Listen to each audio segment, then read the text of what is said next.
You know, several years ago I had an experience. I'd like to revisit it. I may have shared it with you previously. But when David York is a very prominent estate planning attorney, one that he and I align up with very, very well. When he was younger, I invited him to go to a Utah Jazz basketball game with me, and we were having dinner. And he shared a story with me. He said, "Lee, I've been working with this one particular family for a couple of years now. I've been to several family meetings. One of the things that I enjoyed so much in those meetings was the word we." He said everything they talked about is we, as a family, we're going to do this, we're going to do that, we can do this, we can do that, we did this. And he says this last meeting was different. The mother had died about 9 or 10 months ago. The father died just a few months ago. This was the first meeting without either one of them. Guess what I didn't hear very much? The word we. What replaced it? I. Me. What's in it for me? What's mine? What's my share? What am I going to do? He said it had a completely different feeling. Now, over the years, I've thought about that, and I thought one of the great blessings and one of the big challenges of traditional estate planning is it does take families from we to me. However, it goes much deeper than that. We can't lay all the blame on estate planning. You really think about it, what holds the we in a family? What holds the we in your business?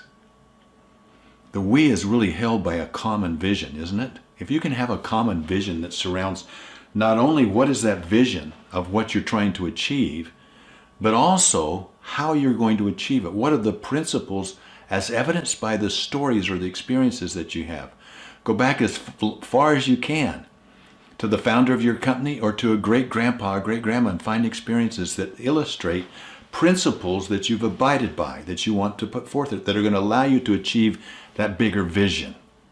One of the great responsibilities of leadership is to be able to see a large vision and not sacrifice it for something now, but to be able to willing to sacrifice the now for something into the future that's much bigger. And if you can instill that, then you've got something that really works. So I think to be able to put the we into a company, you identify first the vision. I look at our own company. We've identified a vision.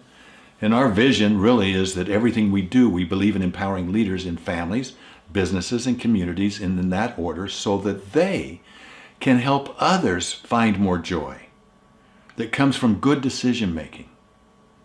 If we can create a society of better decision makers, how powerful would that be?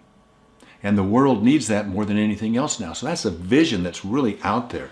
And if I can attract the right people that can celebrate in that vision or can grasp that vision, then I've got something that's going to last, that's going to be able to be there. If you take me out of the equation, or the we continues. And it's the same thing with families. So like in our business, we've identified 8 principles that we abide by that will support the bigger vision. In our family, we have 8 principles, separate principles, based around the word powerful. Each letter of powerful stands for a certain principle. And that allows us, if we use it right, to capture stories around those principles to help us achieve our highest vision as a family together. And if you take me out of the equation, the family continues on. Same thing with your business. So how can you keep the we and keep the me out of it, but keep the we in your family? How can you keep the we in your business? As entrepreneurs, we struggle with that. We're all about being rugged individualists. I can do it. It's easier for me to do it myself. I can do it better myself. That's not going to last. That's going to turn your organization into a me organization instead of a we organization.